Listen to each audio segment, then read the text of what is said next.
Selamat datang di channel YouTube Fernando De Caprio, channel yang membahas politik dan hukum.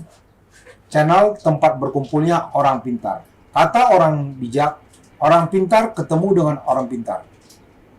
Orang pintar tidak akan ketemu dengan orang bebal. Pada hari ini, saya akan membahas bagaimana penetapan seorang Inspektur Jenderal Ferdy Sambo yang kemarin pada tanggal 9 Agustus 2022, Kapolri Jenderal Listio Sigit Prabowo telah mengumumkannya di Mabes Polri. Saya akan menjelaskan bagaimana peran dari kami, tim Tampak, tim advokat, penegak hukum dan keadilan mengawal kasus ini, sehingga kasus ini terang benderang dan Bapak Kapolri Listio Sigit Prabowo dengan lantang telah menetapkan seorang Inspektur Jenderal menjadi tersangka. Bermula, tim Tampak telah memberikan tekanan kepada Kapolri untuk menonaktifkan Inspektur Jenderal Ferdy Sambo. Setelah tim Tampak memberikan surat dan melaporkan Ferdy Sambo ke Dippropam Mabes Polri, kira-kira pukul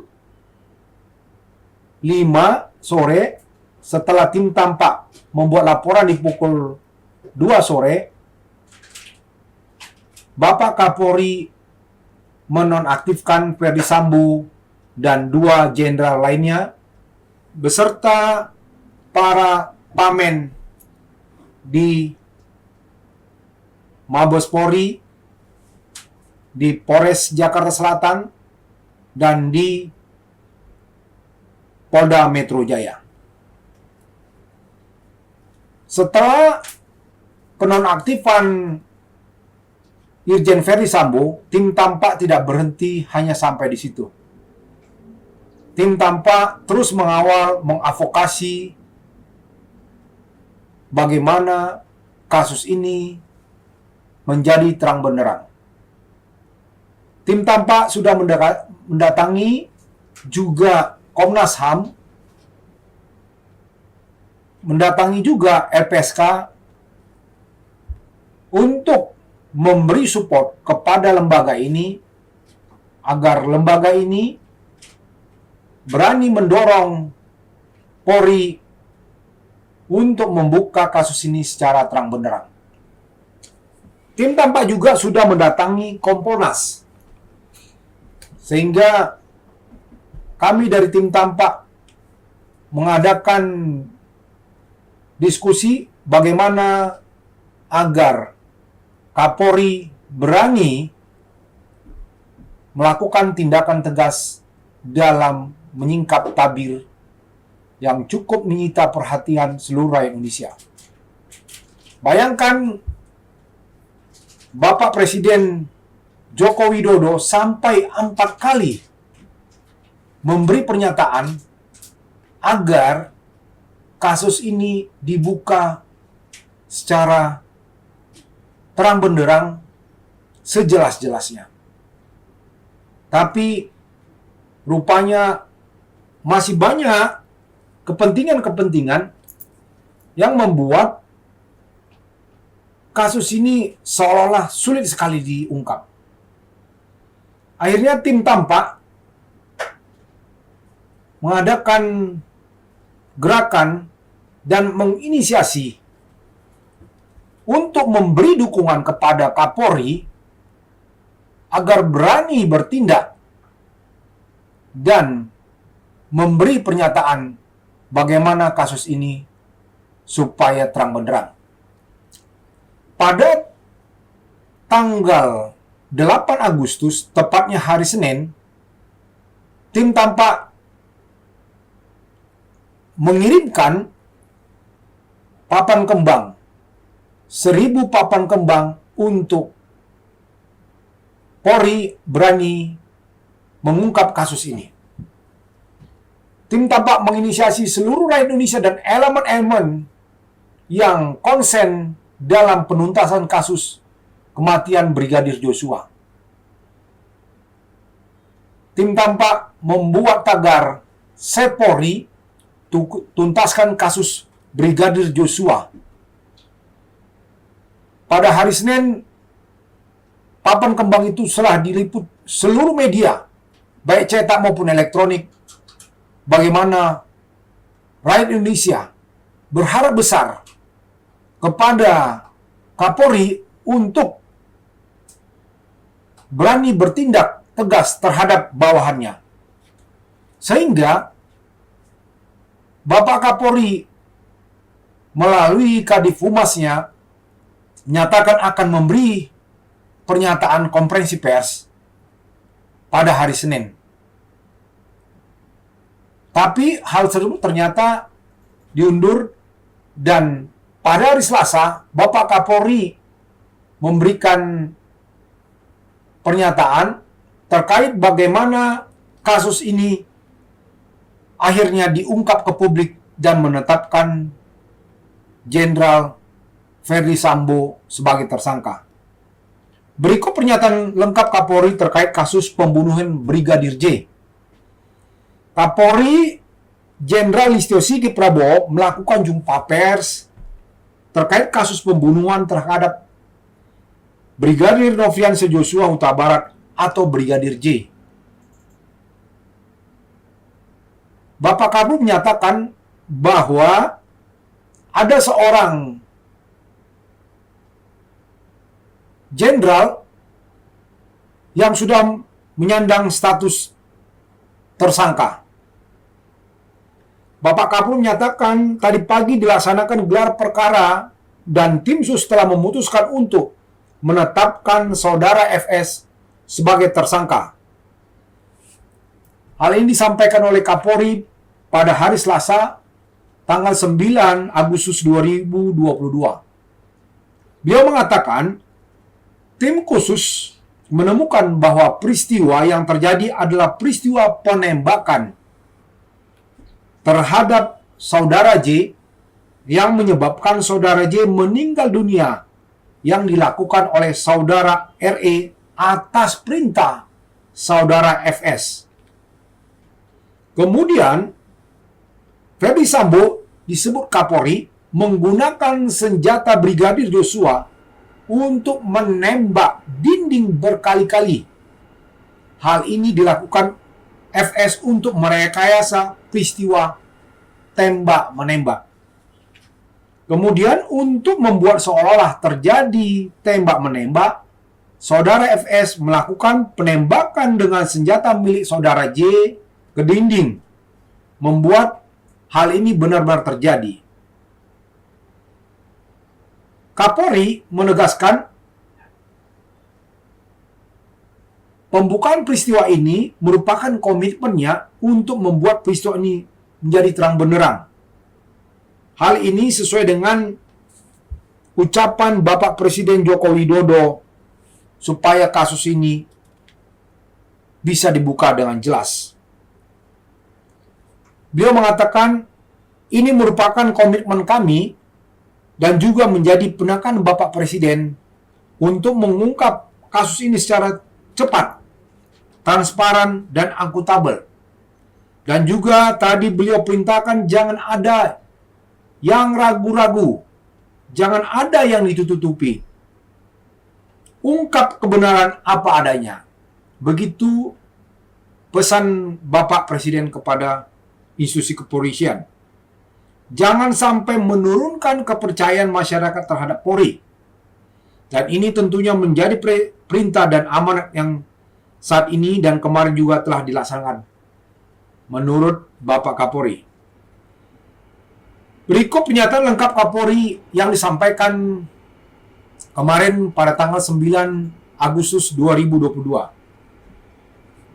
Saya akan menyampaikan perkembangan terbaru terkait peristiwa tindak pidana yang terjadi di Duren 3. Dan ini juga merupakan komitmen kami dan juga menjadi penekanan Bapak Presiden untuk mengungkapkan kasus ini secara cepat, transparan dan akuntabel. Dan juga tadi beliau perintahkan jangan ada yang ragu-ragu, jangan ada yang tutup-tutupin, ungkap kebenaran apa adanya, jangan sampai menurunkan kepercayaan masyarakat terhadap Polri. Dan ini tentunya menjadi perintah dan amanat yang tentu saat ini dan kemarin juga telah dilaksanakan. Tim SUS telah melakukan pendalaman terhadap laporan awal tembak-menembak antara saudara J dan saudara RE di Duren 3 yang ditangani oleh Polres Metro Jakarta Selatan.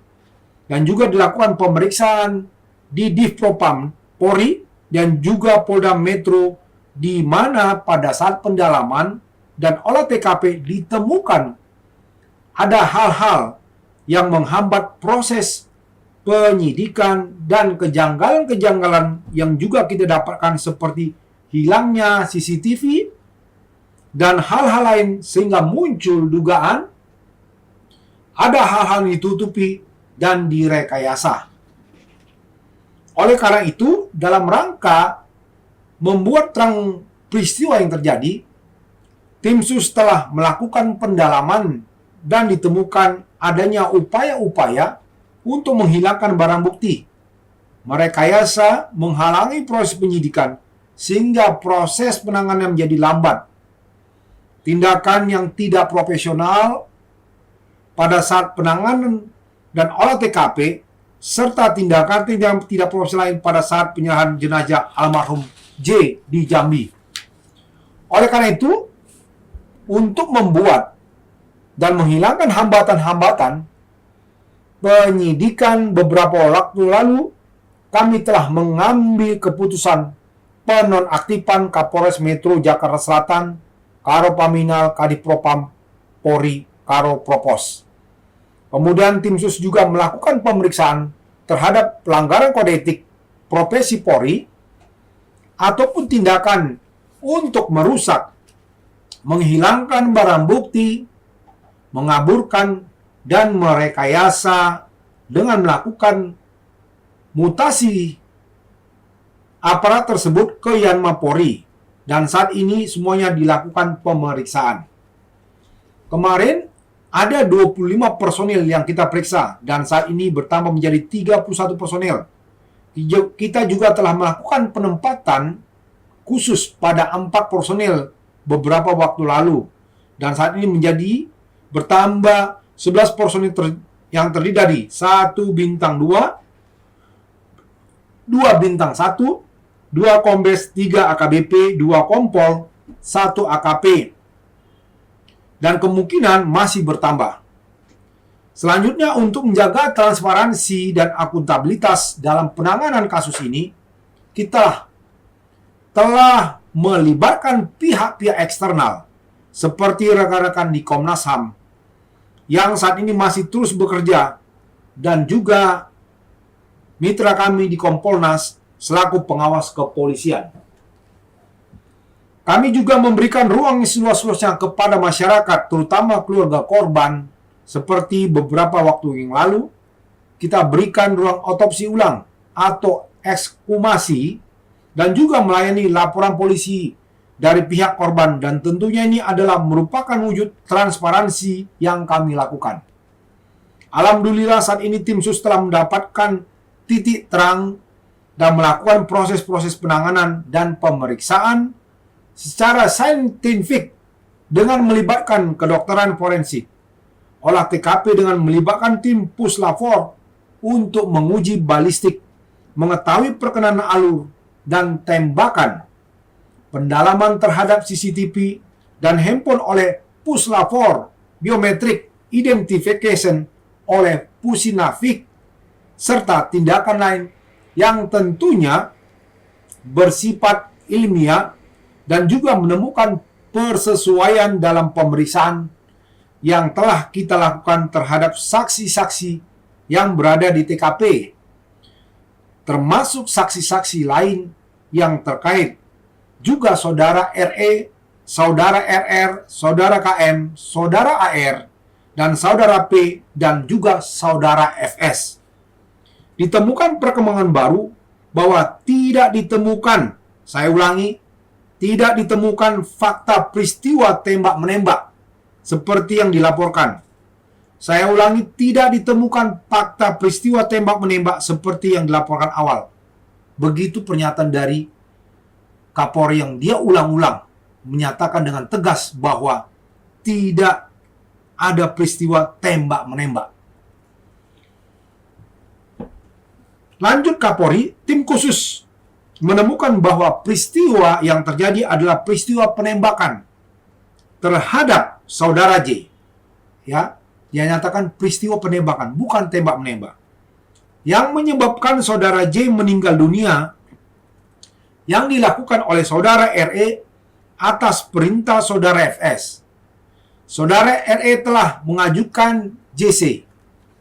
JC itu Justice Collaborator. Dan saat ini juga yang membuat peristiwa ini menjadi semakin terang. Kemudian untuk membuat seolah telah terjadi tembak-menembak, saudara FS melakukan penembakan dengan senjata milik saudara J ke dinding berkali-kali untuk membuat seolah telah terjadi tembak-menembak. Saat ini, tim terus melakukan pendalaman terhadap saksi-saksi dan pihak-pihak yang terkait. Kemarin telah tetapkan 3 orang tersangka, yaitu RE, saudara RE, dan saudara KM. Tapi tadi pagi dilaksanakan gelar perkara dan tim sus telah memutuskan untuk menetapkan saudara FS sebagai tersangka. Jadi saya ulangi, tim sus telah menetapkan saudara FS sebagai tersangka. Terkait dengan pasal apa yang disangkakan dalam proses penyidikan akan dijelaskan khusus oleh Bapak Kabar Reskrim selaku tim penyidik.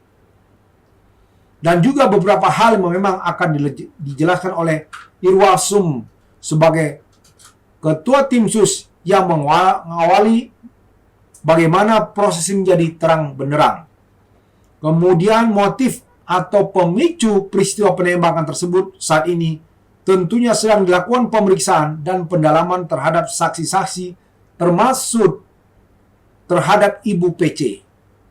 Terkait dengan penanganan oleh tim Itsus terkait dengan proses dugaan pelanggaran terhadap kode etik ataupun pelanggaran tidak pidana lain yang ditemukan selain peristiwa utama nanti akan dijelaskan oleh Pak Irwasum, dan tentunya juga ada beberapa proses yang terus kami lakukan untuk melakukan audit.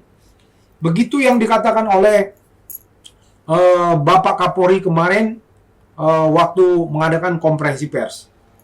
Ya, jadi kita mengapresiasi apa yang telah dilakukan oleh Bapak Kapolri dengan menetapkan Irjen FS sebagai tersangka. Ya, kami sendiri dari tim tampak akan terus mengawal kasus ini sampai terang benderang. Kami akan melakukan advokasi-advokasi atau gerakan-gerakan bagaimana Kapolri agar berani untuk bertindak tegas kepada bawahan yang tidak melakukan tugasnya sebagaimana mestinya sebagai seorang polisi. Perlu saya jelaskan di sini bahwasanya kemarin telah dinyatakan telah terjadi tindak pidana pembunuhan berencana. Ya, pembunuhan berencana itu bisa diancam hukuman mati, hukuman seumur hidup, atau penjara maksimum 20 tahun.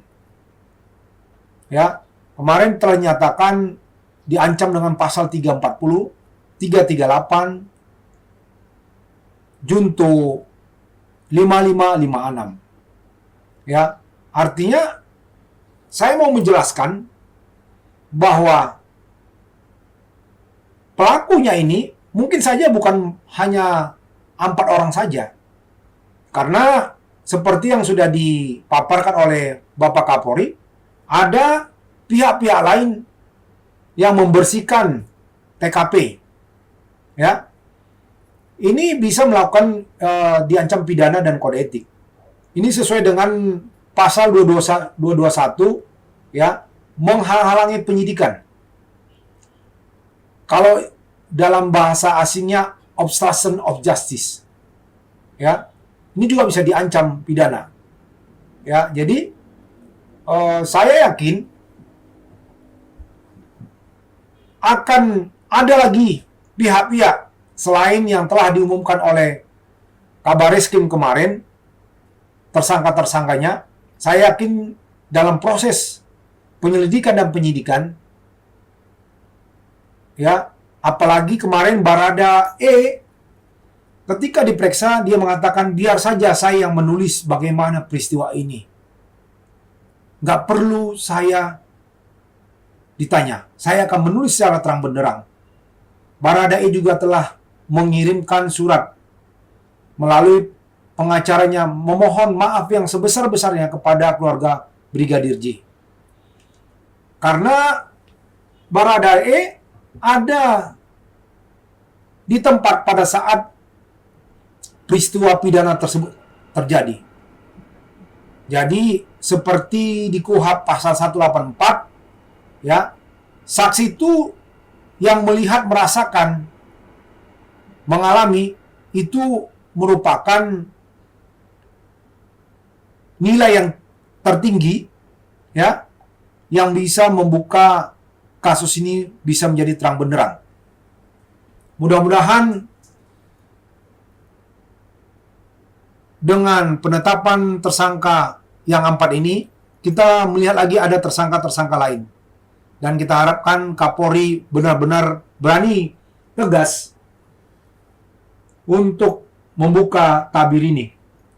Saya yakin kotak Pandora ini akan membuat pihak-pihak yang tidak bertanggung jawab menjadi takut. Begitu aja yang bisa saya sampaikan pada hari ini, ya. Seperti biasa, di akhir sesi saya selalu membagikan quote kepada para penonton channel YouTube Fernando DiCaprio. Ya. Pesan saya selalu, ya, jangan Anda sedikit pun tidak menonton channel YouTube ini, karena channel ini akan membuka semua peristiwa bagaimana pembunuhan terhadap Brigadir Joshua. Quote-nya hari ini mengatakan, mereka yang berbuat buruk dan takut ketahuan, hati nuraninya pasti tertekan. Saya ulangi, ya. Mereka yang berbuat buruk dan takut ketahuan, hati nuraninya pasti tertekan. Ya, itu saja yang bisa saya sampaikan pada hari ini. Ya, jangan lupa tetap stay tune di channel YouTube Fernando DiCaprio. Jangan lupa di like, subscribe, dan di share kepada teman-temannya, sehingga para penonton dan juga masyarakat di seluruh wilayah Indonesia bisa tercerahkan bagaimana politik dan hukum yang ada di Indonesia. Itu aja. Terima kasih dan sampai jumpa kembali pada episode berikutnya. Terima kasih.